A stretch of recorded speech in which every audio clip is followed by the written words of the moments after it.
Good friends, let's begin. We are doing a sort of a limited technology here, and for those of you who are watching at home, we hope you will be able to hear us. The only microphone is going to the outside folks who are watching from all over the world, and we're glad you're with us. My name is Kent Gilbert. I'm the president of Support Centers International, one of the sponsors of this event. We're very proud that this is the second year we've been able to sponsor today's event. And I wear several other hats. One, I'm the chair of the Justice and Advocacy Commission of the Kentucky Council of Churches. That's 11 different denominations in 16 different regional bodies that represent about 1,100 congregations across the Commonwealth. We work together on matters that support the Commonwealth, that support our common well-being, and of course, harm reduction across the ages is one of our long-standing missions together. We are 75 years of working together and very proud to be a part of the efforts that you are making in today's conference. In addition, I'm a local church pastor in Berea, Kentucky, and one that tries to support our local communities of recovery. And so I'll be able to speak from that position, but we've got several great panelists with us today that I want to make sure everybody has a chance to see. Now, those of you watching from home, 3 of our panelists are representing anonymous organizations, and so they're able to appear here in person, but they've asked not to be on camera. So you get to look at our beautiful faces, and you can just imagine that they are looking just that much better. The self-help groups and faith-based groups play a critical role in the social structure, right? We heard, I thought, very important testimony and reflections this morning, particularly, about how spirit is more than just, did you check the box, get off the drug, find a job, right? It's, do you have a sense of lift to your life? And I think many of you in this room have talked about how that lift, that social context is how we know we're human.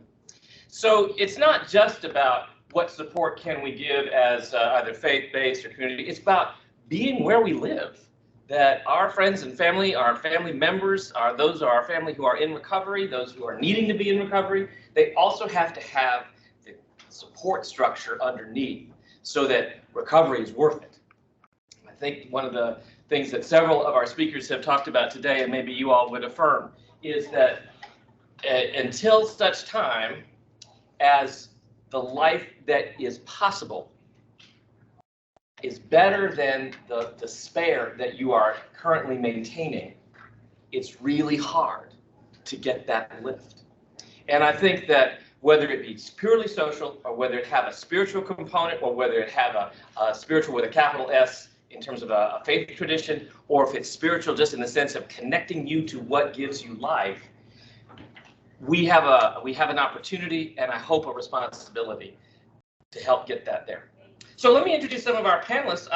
We'll start off, and I'd like to give each of you a few minutes to share together. We don't have a terrible amount of time, so if you could be brief in introducing what you all represent and tell a little bit of your story, then what I'd like to do is leave some time for some questions after the end so that we can do that. And if you're watching online, I think we have someone who's going to be monitoring the chat, and if it's possible, we will feed your questions into our conversation as well.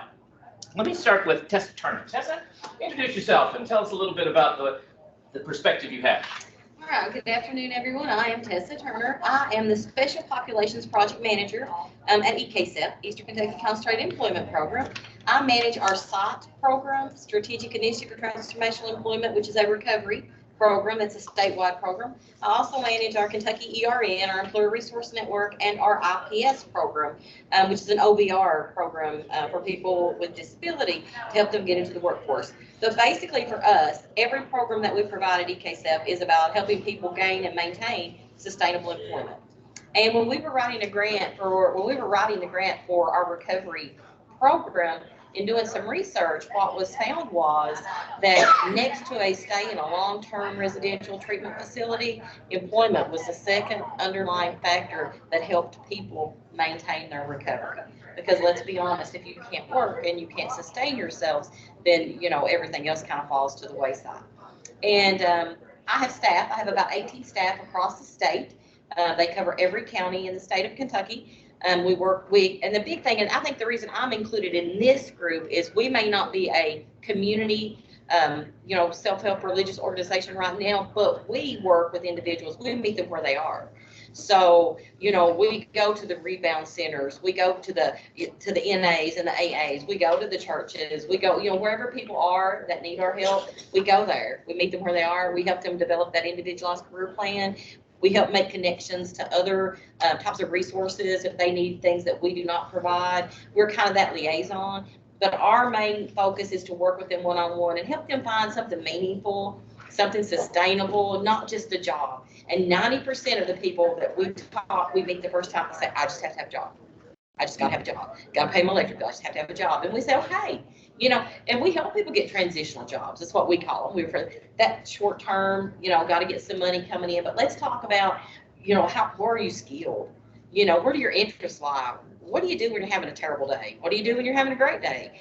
And then on the flip side of that coin, we work with employers as well. So we kind of work both sides of the field. We get to know all of our employers, we get to know all about our individual, and we basically kind of make that match and help people walk through that process. But we could not do anything that we do without all of the community partner organizations, because we're a network. The Goodwills, the churches, the pantries, the homeless shelters, it's just.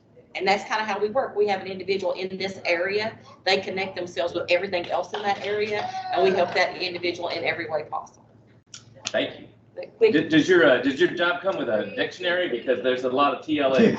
Yeah, three-letter abbreviations. Absolutely. When I first started at EKSEP, I thought I will never ever learn what everything means. I know. And then you start talking like that yourself. I know, that's right. But the same is true in every field, isn't it? Hey, listen, let me turn it over now to James and Roger. You all represent CPC, and tell people what that's about. Those of you who are watching us online, you get to, like I said, this is the moment you get to admire us on the table, but the other two will be off camera for just a moment. Yeah, my name is James C., and that's my last initial because we are Alcoholics Anonymous. We are a committee that provides information to professionals. CPC stands for Cooperating with Professional Community.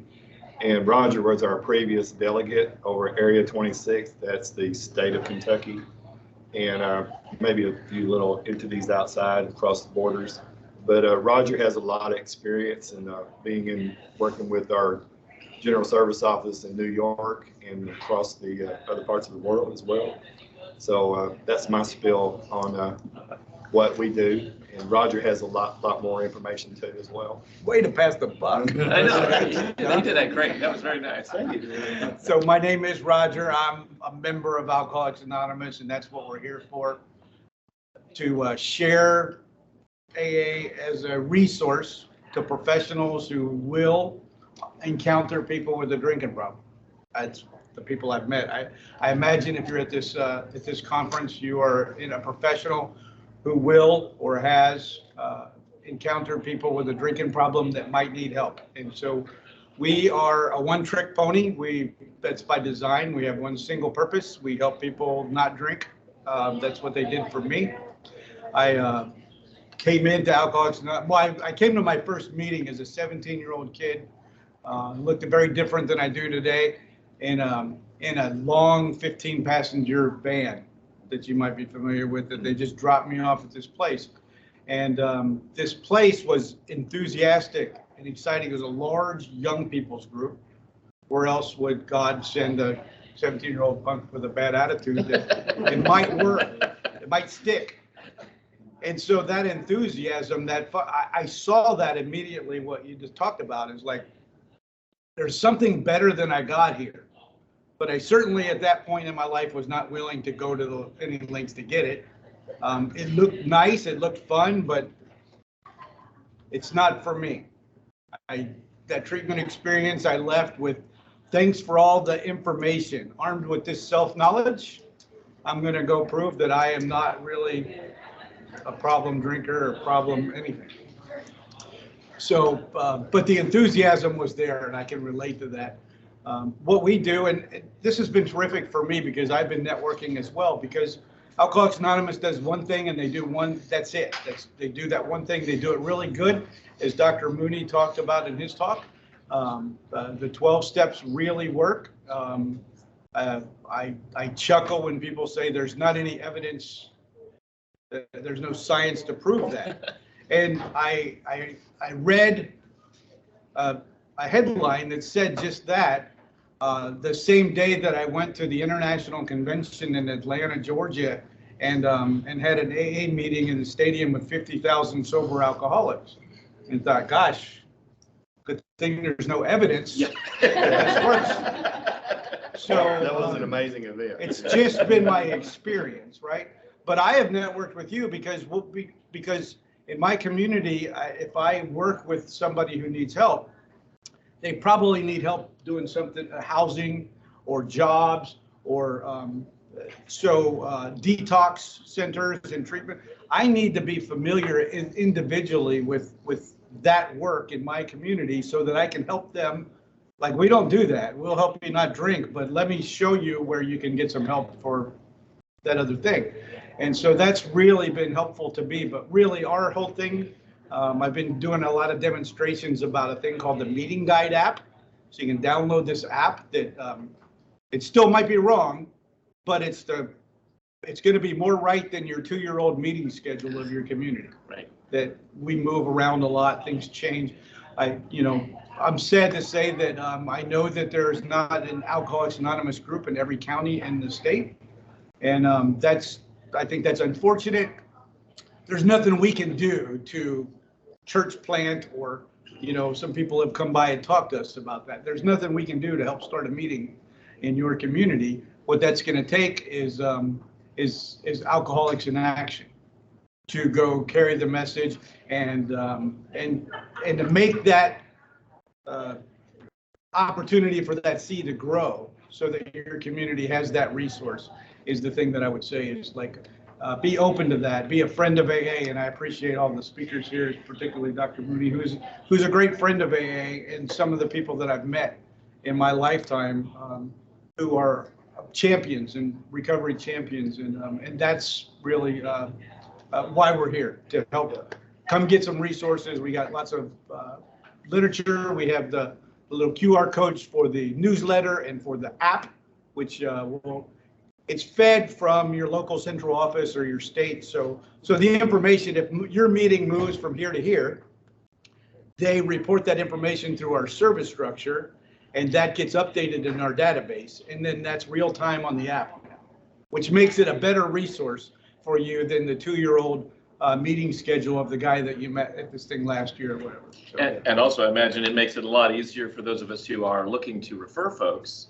It just makes, instead of having to get to the one board that has the one piece of paper that's 2 years out of date in the bulletin board at the community center, now anybody can have that information updated on your phone. I did that moments ago before lunch. I pulled it out. I demonstrated the app for somebody that was walking by, and I pulled up the next meeting. If you're sitting with a client and you need to get to a meeting, was in Corbin at noon.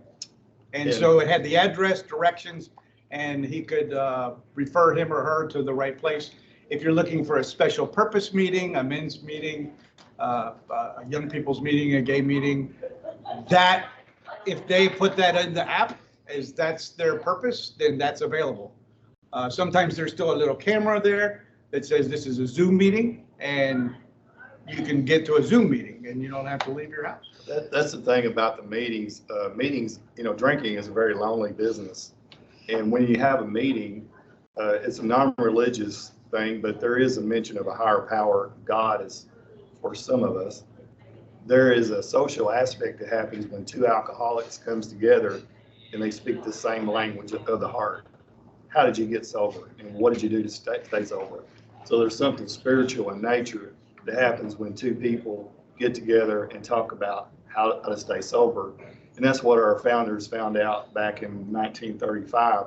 Hey, this seemed to work. Why don't we just continue to do it? And now we have a presence in 150 countries. Alcoholics Anonymous is worldwide. One of the groups that's been so important to those families affected is the Al-Anon family groups as well. And Sam T is here to sort of bring a perspective from that. We'll turn it over to you. And again, Sam is off camera, but the information and hopefully the sound is getting to you, and we will share all we can. But Sam, we'll turn it to you. I'd like to stand up. Yeah, you do what you need to do. Hi, everybody.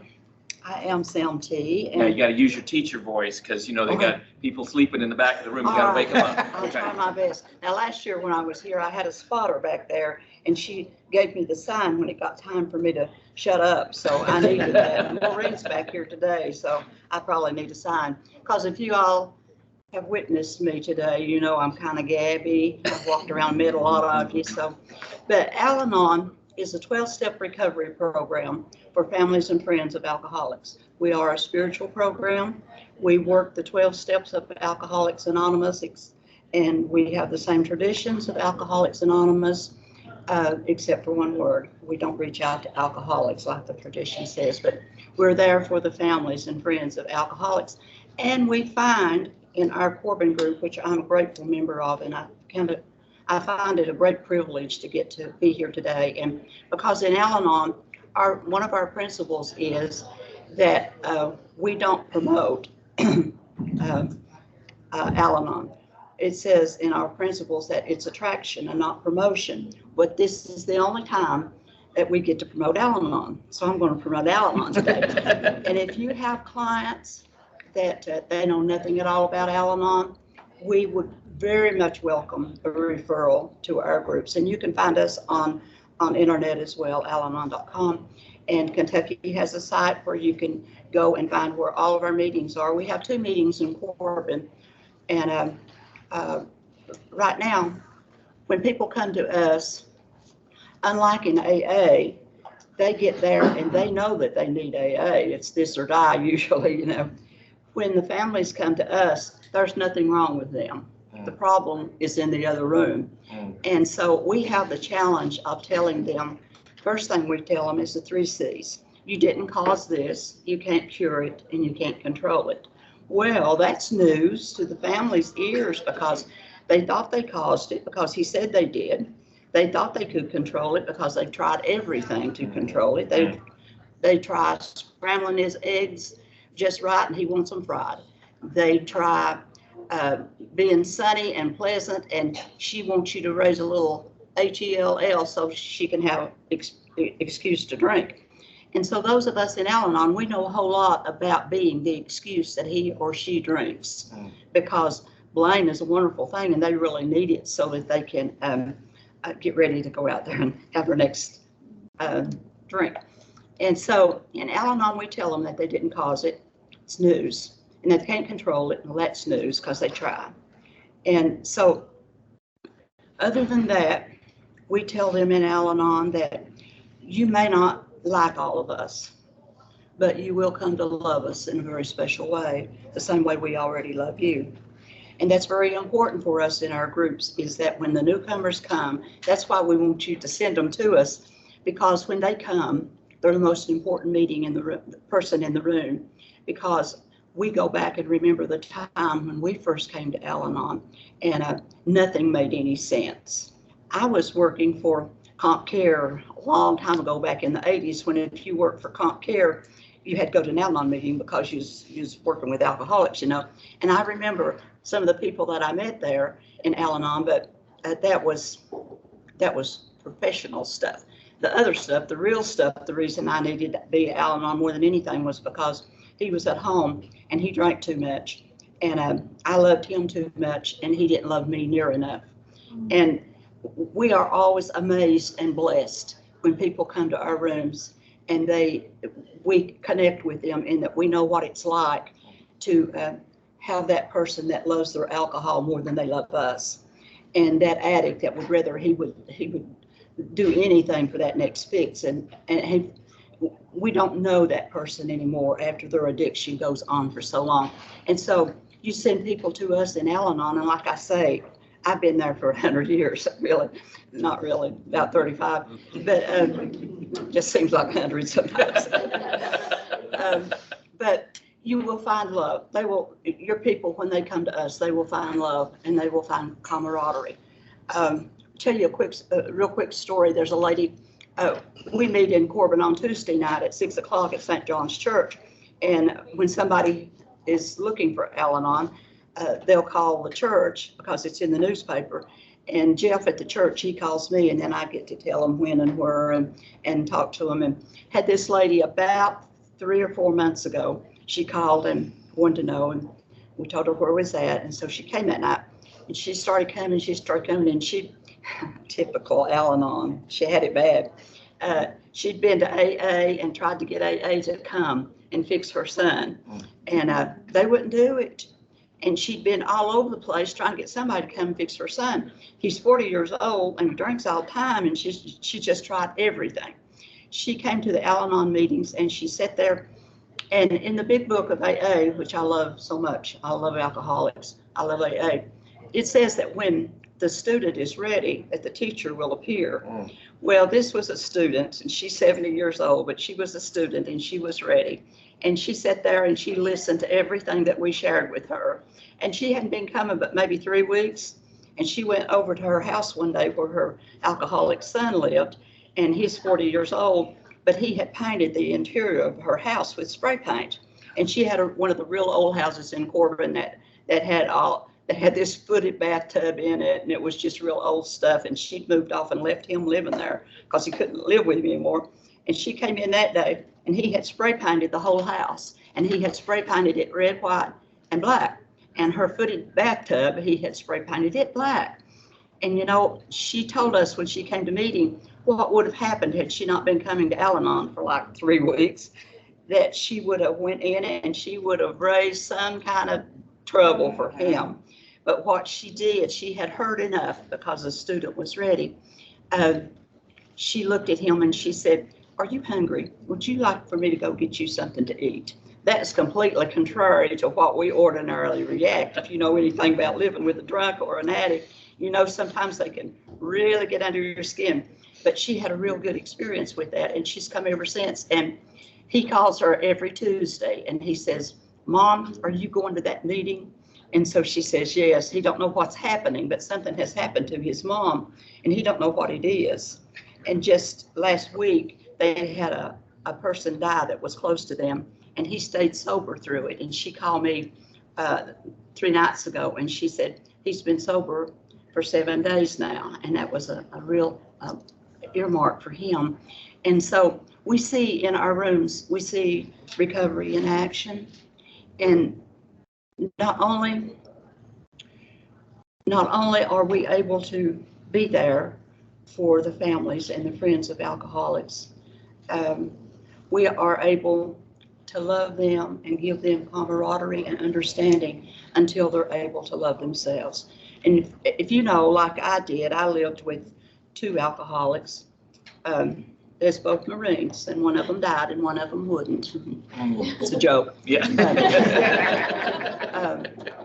So when I came, they were there and they were reading those. We had way back then, we had one book. It was a little ODAT book. They've got a lot more books in Al-Anon now. But those ladies was in there. There wasn't any men in there at the time, but there is now. But those ladies was in there, and the first thing they did when we got in that room was we'd say that we'd pray. We'd pray the Serenity Prayer. And then we'd read, we'd go around the room and introduce ourselves in first name only. And then we would read the steps, and then we'd read the traditions. That was before the concepts. And so we'd read the steps and the traditions, and I thought, are they never going to learn these? They read them every time. It looks like eventually they could go on to something else. But then when it came time for me, after I'd been there a while, and I got to chair a meeting, and I was so glad because I call those steps and traditions and that Serenity Prayer my cheat sheet. And because it was real terrifying for me to try and chair a meeting in the beginning, because I surely wasn't going to get it right, because I'd never got anything right in my life, if you know what I'm talking about. Some of us feel that way, you know. And so that was our cheat sheet. And we've been doing it ever since then. Was doing it before I got there, still doing it, one meeting at a time.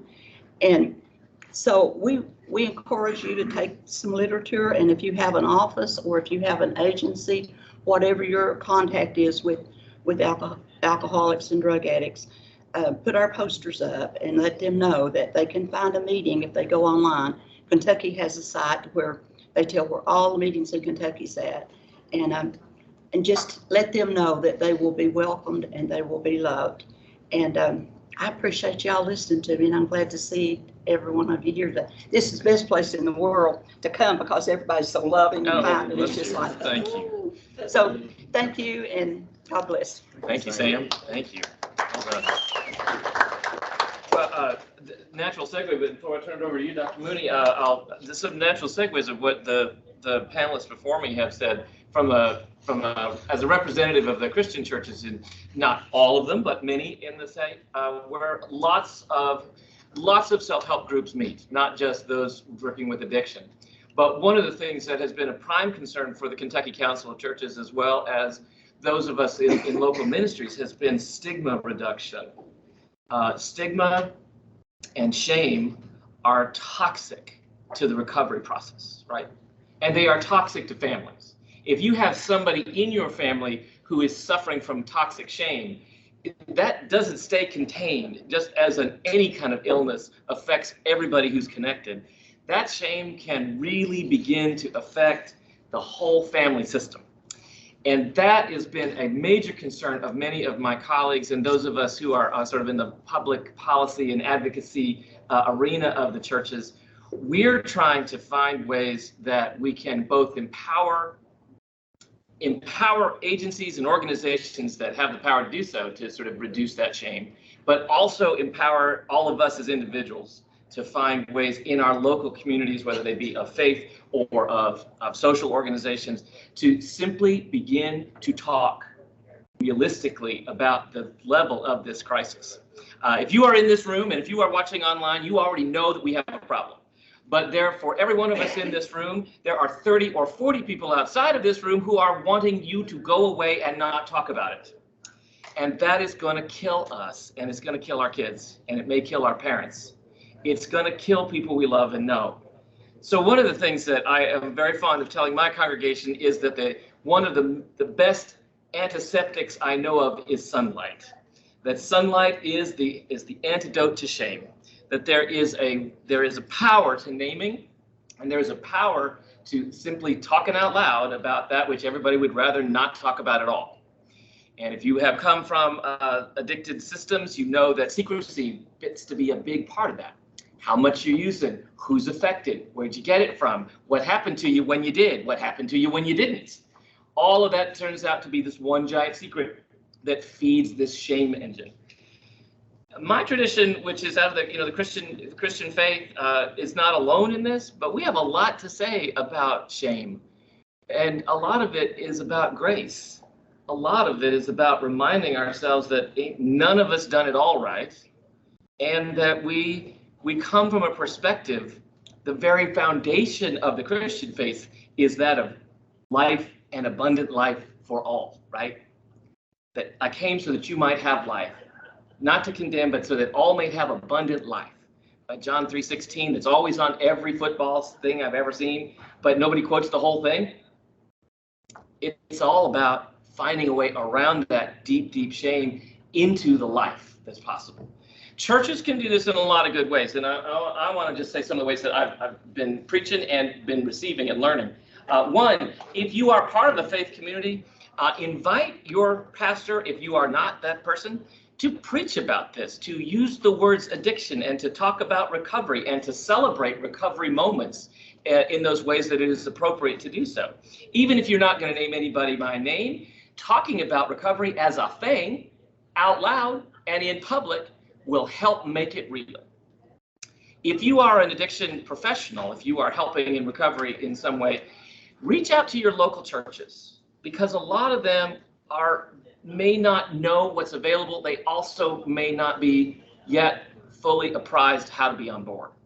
So if you have a facility, if you are a drug or addiction counselor, set up a meeting with a couple. See if there's a ministerial association like we have one in Berea. Make a presentation. Ask them specifically. You've got people who are addicted in your congregation. You can help. Here's 3 ways, and give them the 3 that you know. Whatever it is you're able to offer. Encourage them to be a location for a recovery or self-help group. If appropriate, they may have access to names and numbers that you need. See if they're willing to help you make connections, because I think one of the things that we've discovered in churches, and I think you talked a little bit about this, is the isolation that everybody works in, right? Everybody's spinning one little tiny wheel, but we've all got 50 wheels going, and we need to sort of find a way to create conduits between them. So if you are in a recovery profession and can, churches, church groups, faith leaders, other groups too, Kiwanis, Lions Club, Rotary, all of these are places where they need to know that you are there, and ask them specifically what they can do.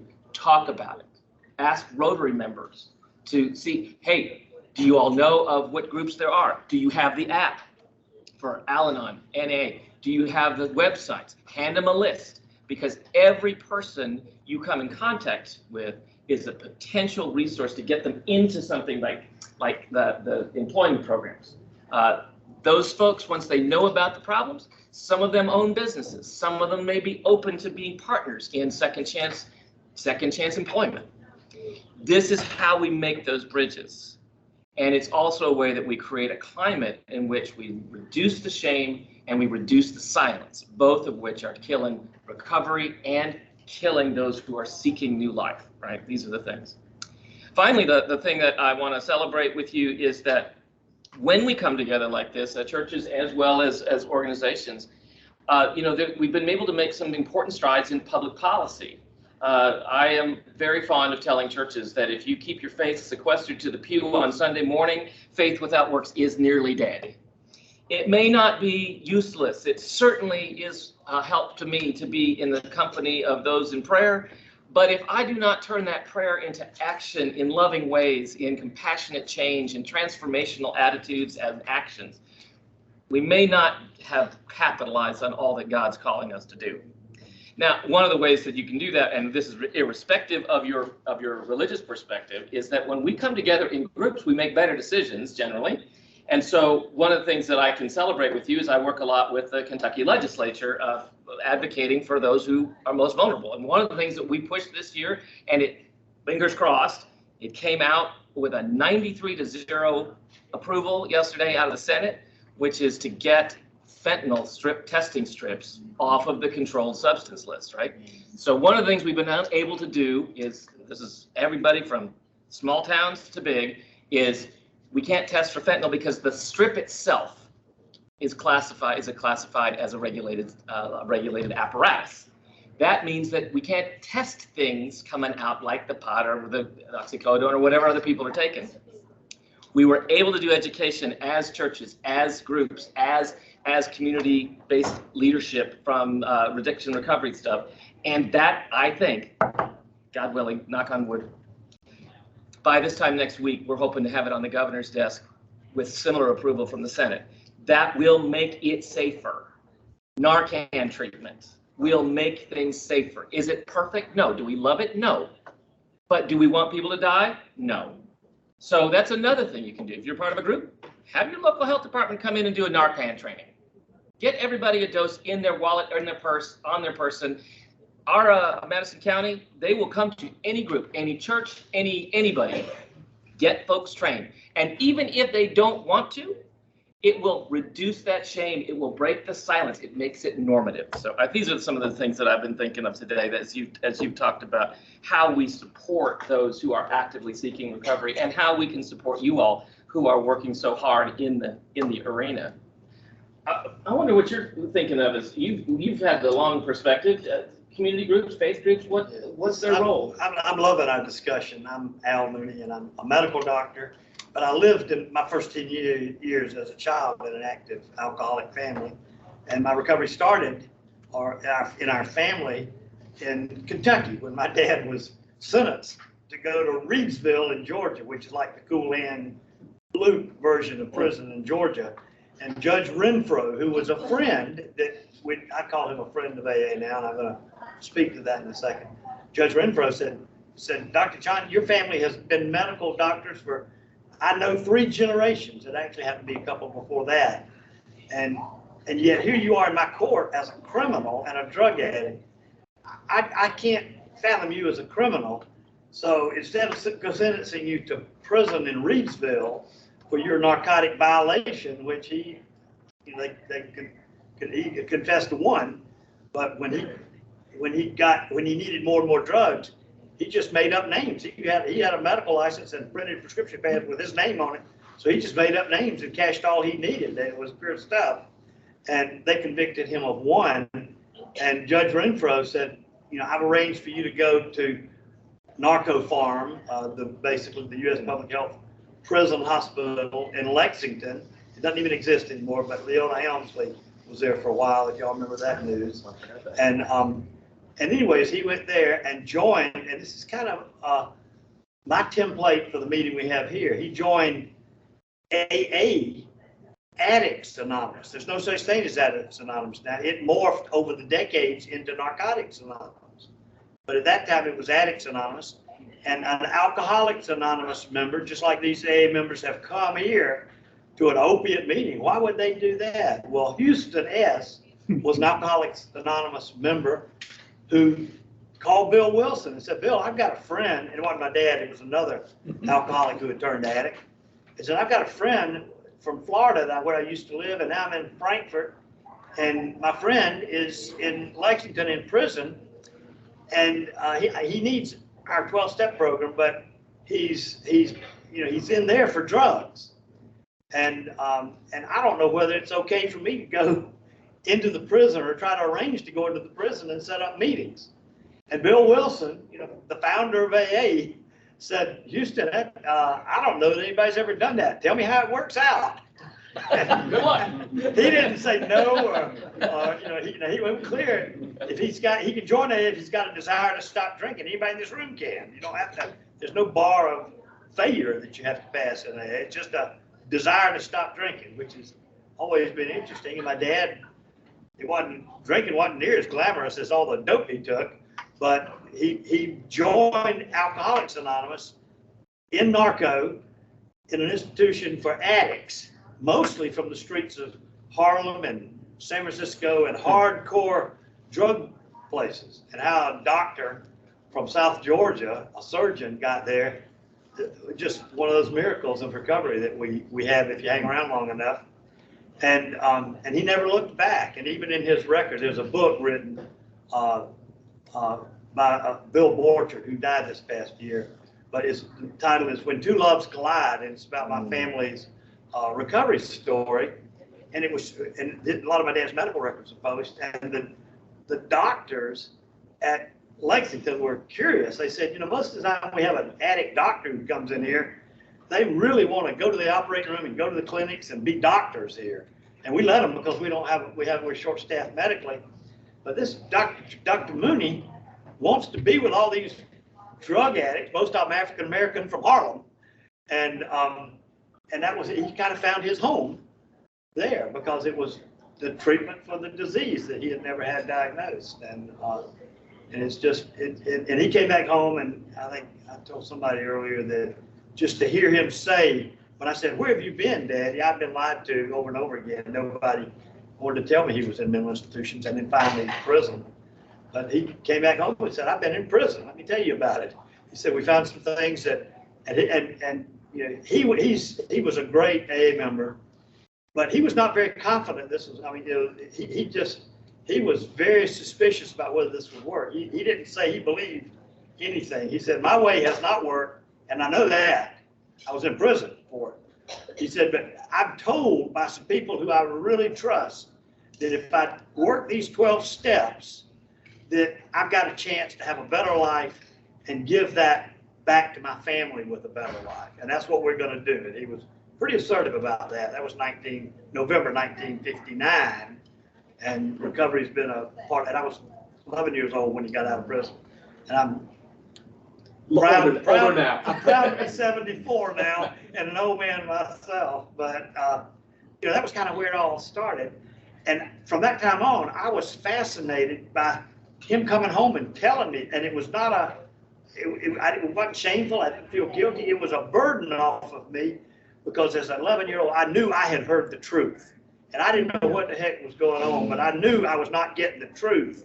When I said, where's Daddy? And they said, oh, he's off learning to be a better doctor. Yeah, sure, when he got out of prison, he was a better doctor. But nobody told me what was really going on. And he did. And he offered hope. that's another thing we hadn't talked about much, but one of the things that recovery offers, if we buy into it, is hope and not certainty. But there's some pedaling we have to do on this bike ride, and hope comes out of that. So I've always, and I didn't even know what to call it. I've recently gotten on the jag of calling it Friends of AA, Friends of Recovery. And often I'll introduce myself that way. And everybody in this room can be a friend of AA and a friend of recovery. Because one of the things, AAs get sober. I don't mean to talk about AAs, but I'm going to do it anyways. But part of what drives the equation in the personality of AAs is ego, and that it spirals down, and the humility that comes with recovery is a big part of recovery. But there is kind of an obsession about the alcoholic's life itself. And in the history of Alcoholics Anonymous, and I studied it because I didn't want it to be too intrusive, but I loved what AA offered. It's led me to a connection with my faith and spiritual stuff, in addition to just being a better person with a purpose in my life.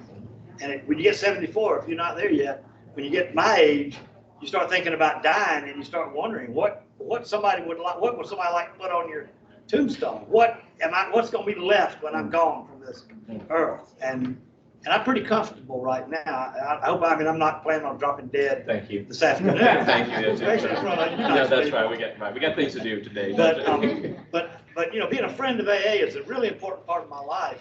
And when I live that way, I've been a member of the church, but my faith is more important to me in this chapter of life than it has been. And I'm more open-minded in some ways. As a matter of fact, as a Methodist, I'm in a group I've got a couple of groups. One's a Sunday school group, and one is a group for recovery called Faith and Recovery. It's a little different than the Celebrate Recovery, because it's a little more individualized for our group, a little bit more embraces the 12 steps of AA, and doesn't try to tweak it too much. But one of the things we realized that this group is open-minded, and we start thinking, if you're a Muslim, you've got certain things in your faith that you really believe in. Muslims have a great sense of God's will, and in AA, God's will is an important part of the step work. And in the Buddhist faith, there's a real expertise Buddhists get in meditation. And so, mindfulness, which is a big part of how the brain gets rewired for recovery to work. And so in this group, we started thinking, whoa, we're not sure whether we can get into this stuff as Methodists or not. So we sent a delegate to the minister, and he checked with the bishop. We said, if we get into too much of this stuff, are we going to get kicked out of the Methodist church? And I can tell you, if you're Methodist, they said, Al, we've never had anybody figure out a way to get kicked out of the Methodist church yet. Because John Wesley, who founded it, tried hard. Yeah. And the Indians chased him off North America, and he had to go back to England. That's another story. But I felt very much at home when I heard the John Wesley story about Methodism. But out of that suit, before there was anything related to recovery, came an interest from our ministerial staff. And right now we're kind of housed, this Faith and Recovery is under the community care in the congregational ministry staff. And they were, I think at first the minister was more interested in hosting 12-step meetings. But as we began to look at and assess the needs, and it was a somewhat systematic process, we began to realize there are a lot of people that just are uncomfortable, are not ready, as much as I love 12-step recovery, to leave that security of a church and a sanctuary and a building and the wisdom and the compassion and respect, and go to another building where you get to talk about God as you understand Him and some other kind of foreign concepts. And so we decided that we would start a group. We would operate as much like compatible with 12-step recovery as we could. We named it Faith and Recovery, and it's been over the past 5 years we've done that. It's been very, very interesting, and in my journey of faith, it's been an important part of my life that has complemented the 12-step stuff that is important in my life. So it's been a convergence I never imagined, and and we hope it will continue. It really took a major hit with COVID, and we've been doing virtual meetings, and fortunately, we're still doing some virtual if anybody really gets turned on by this. But it's been something, and so I want to leave you with the thought that in my retirement, where I'm not making a living in the addiction field like I used to, I'm not doing any detox, even though my medical licenses are active. I've kind of taken on a path of being a friend of AA, which I've always been, but I've never investigated what service to AA is about. You've really deepened that by creating, augmenting some communities that were existing, but then really bringing that friendship And I've also found that the AA members in my community in Raleigh have said, Al, we know you love AA, and AA is a fellowship. It's almost no organization, but there is a board.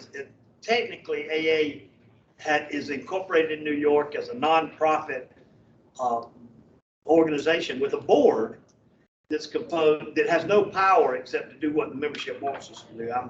I've got 2 million bosses as a board member of Alcoholics Anonymous. It is like a church. Yeah, it might be in that respect, but there's a board that has 21 members, and 7 of those are non-alcoholic members of society who have trust in the principles of Alcoholics Anonymous. And there's a little criteria for that. And then 14, a majority of the board members are AA members. And I'm not an AA member, not qualified to be an AA member because I'm a non-drinker, and you got to have a desire to stop drinking to even call yourself an AA member. But up until 1966, AA was such a miraculous discovery for alcoholics that up until 1966, non-AA members were the majority of the board members of Alcoholics Anonymous. But in 1966, apparently somebody in AA said, we've been around for about 35 years, maybe we can run our own organization now. Ourselves. So that friendship has really been one of the most wonderful things I've ever been involved in. And you don't have to be of service at a board level, but just being in the community, and where most of my service is I'll just encourage people to go to AA, to try AA. I'll say, yes, I'm familiar with it, and it does work. Here's the science from the most prestigious scientific group in the world, the Cochrane Library. And they say that there's no better lifelong recovery treatment than AA. I mean, that's everything, even stuff you pay a lot for. So anyways, it's a pleasure to be here. It's a pleasure to talk about community, and I hope I keep ticking long enough to continue to be a service to recovery. Amen. Well, and you point out I think all of the speakers have pointed out the value of these sort of community connections, whether they be helping people get back into community connections with things like employment, connections to family members for whom they do not have to keep secrets, where there is some connection to groups where there's support and understanding, where there's somebody who goes, I have been in that hole. I don't know how to get you out of it, but I have been in the hole, and I'm here to tell you there is an out. One of the things, just quick questions, and then some from you all. What obstacles have you hit, Tessa, in terms of, and what are the growing edges? What are the needs? What are the things that people listening to us either at home or here?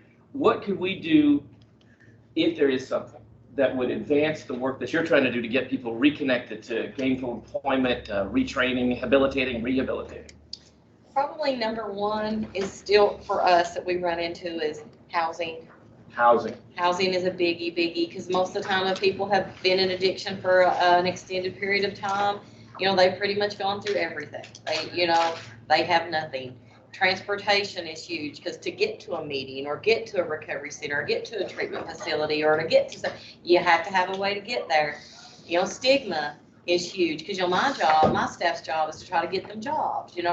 Unfortunately, if you battled addiction for 15 years, you probably have some justice involvement. You probably have some jail time. You may have, you've got felonies on your record, and most employers, and especially the day of screening resumes, with the machine and not a person, that if you check that box, you're automatically going to another pile. And you're never looked at. But I'm happy to say those things are changing tremendously. And I would like to say it's because of all of us. Probably some of it. A lot of it is the workforce in general, because now employers really need workers that they can't find, and they're having to look outside of, you know, what they would look at their regular pool. They're looking at these untapped labor pools now, you know, because they have to. I know in my job, we've gone from begging, please, come on, give us a chance, meeting people multiple times, to employers calling us saying, hey, What do you got? do you have somebody? Do you have anybody that would meet? And I'll have to say, well, not that meets your needs. Well, just send me anybody. No, we don't work like that. You know, we're not gonna just send to anybody, because it's gotta work for them too. You know, so those are still the big things, but I can be honest with you, this is my 7th year doing this type of work, and there has been a huge turnaround as far as the stigma, as far as employers have. Right now, currently across the state, we have 13 employers that have our success coaches on site that are paying us for that service. They're paying us to have a success coach on site that works with their employers, that works with individuals that are coming in, you know, that have, whether they're in-house issues or outside. That's a big deal. That's a program we've been trying to get off the ground from the state level for at least 10 years, and we were making no headway whatsoever. In just this last year and year and a half, we've gotten 13 employers, and it's people like Toyota. It's people like Summit Polymers. It's people like Root and Riddle, the largest equine hospital in the country down in Lexington. It's people like, you know, Thai Summit, App Harvest. Every App Harvest location has a success coach on site to help, you know, individuals. That's a big deal. But I want to, and I don't want to take up a lot of time, but this is what I want to share. Something you said and something you said really kind of triggered. When we work with individuals, you know, we're career coaches. We're career advisors. We're trained to be career coaches. We're not counselors. We're not therapists. We're not, you know, we're not qualified to do those things. We work with this individual. That's why we depend on you for that. And we depend on you to refer them to us when employment is the piece that they need.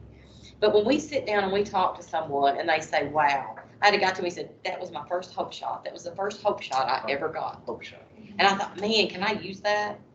Because he said he had offered an old job back. He had worked for the, you know, he was a union worker. And they had offered, they said, listen, we'll let you come back, $37 an hour. These are your union dues, but these have to be paid up front. You know, we were able to do that. And he said that day, that was the first hope shot I got. That said, hey, I can do this. And the other big thing that I see is you were talking about the stigma and what it does to people. You know, our clients, my staff's clients, they don't feel like they have the right to dream anymore. Yes. When you say, hey, you know, what about work? I see you want to go to work. What do you want to do? Just whatever I can get. Because who's hiring? I've always worked fast food. I guess that'd be okay. And I was like, no, we want to talk about what'll be okay. You know, now if you've got bills, we need to do this. Well, you know, here's some places we can put you quick, but you know, what do you want to do? Perfect world, I can take everything away. There's no justice involvement. There's no addiction pass.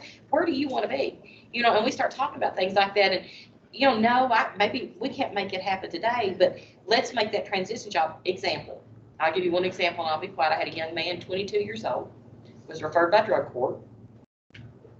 He had always wanted to be a lineman. He couldn't go back to school because he had tried to go to school 2 or 3 times during his addiction, and he would go and sign up and get the Pell Grant, and then he would quit. He didn't pay the money back, so he couldn't go back to school.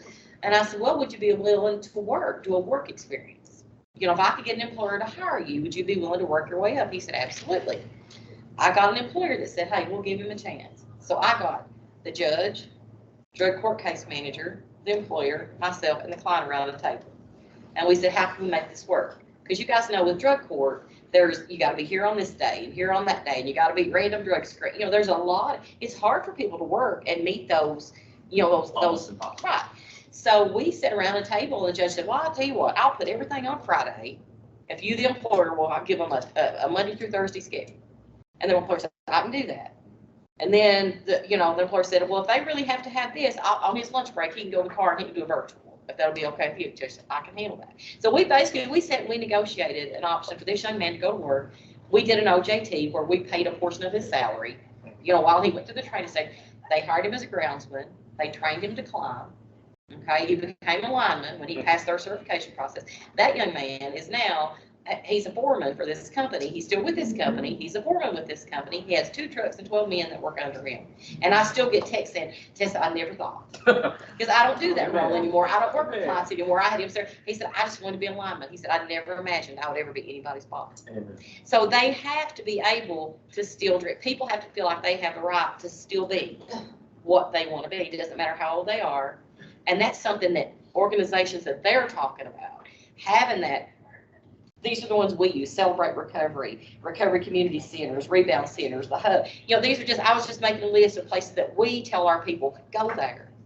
You know, because you don't just need a job, they need support in life. They need to get out and have fun, but they need to do it in an area, you know, in a protective way. So these rebound centers, these, you know, Celebrate Recoveries, those are so crucial. And that's why I love that us as a state, all of us are working together to develop recovery-ready communities, recovery communities. Because it's not just Tessa's program or your program or Addiction Recovery Care or Isaiah House or Unite or whatever. There's a million wonderful programs out there. And this is how I used to describe it to my staff. It's like, think of a big, beautiful lake, and you see all these big, colorful rafts. You know, Sight's a raft, Unite's a raft. You know, you've got all these beautiful rafts floating on that lake. But until we can pull all those floats together, those rafts together, and connect them, people are still going to jump off somewhere and miss. Right. So that's why what we're talking about today, I think, is so, so crucial. It has to be a community. Yeah. And I think the daylight between Al-Anon, AA groups, recovery centers, churches, Kiwanis clubs, programs, state programs, there's too much daylight between, right? We're still not talking. And so I think the value of a gathering like this is just to remind ourselves that we are not the only raft in the water, and how good it is to have company in this hard work. So thanks to all of you for being a part of that and being part of your communities. What questions would you have or like to share with some of these fine folk up here? Yeah. Well, we know, you mentioned that you have 18 staff, so. I actually brought some Behold. flyers. And I'm gonna send everyone. Every county is covered now. Remind you, staff has multiple counties. You know, every county doesn't have a person, but every county is covered. So, but what I also want to say is if you reach out to any of my staff, my name is Tessa Turner, I'm on here as well. If you ever reach out to any of my staff and you're not getting through for some reason, Use Tessa's please, well, or just send me an email. Send me an email and say, Tessa gave me this. Yes, I'm on here. Yes, email address. So it kind of shows you it's color coded where they are, and they should have resources too. It is our job to develop what resources are in that area, because we can only do what we can do. So we try to surround ourselves with agencies that can do the things that we can. You don't sneak down to North Carolina. Well, we haven't, listen, it may not be, Not legally. And we are a grant, so we are core funded, the Kentucky Opioid Response Effort. We are core funded as well as DOJ, Van Ingram and his office in ODCP. So wonderful initiative that they have started in Frankfurt. Well, and that's another thing to say, that, you know, another way to be a friend of recovery is to tell your elected people how important and how valuable it is. If they do not hear, they do not know. And if they do not know, they just get into all kinds of trouble, right? So you're telling them and reminding them that the programs like CORE are making a difference, or that you have seen the value of these programs makes a huge difference in Frankfurt, because they're going to remember that the next time they get into a hearing and somebody wants to either cut that funding, or there's an opportunity to apply for grants, legislative and state and county level. All of those matter. There's about to be $870 million coming into Kentucky in order to support recovery efforts. If we are not helpful in directing it to you all where you know it does the most good, they'll just make up where they're going to put it.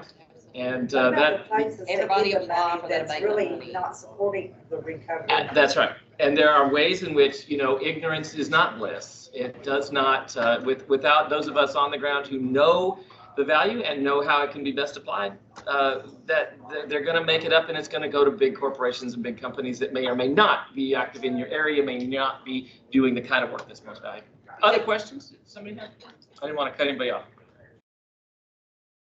And I like your ideal of floats, I use, wraps, I use floats.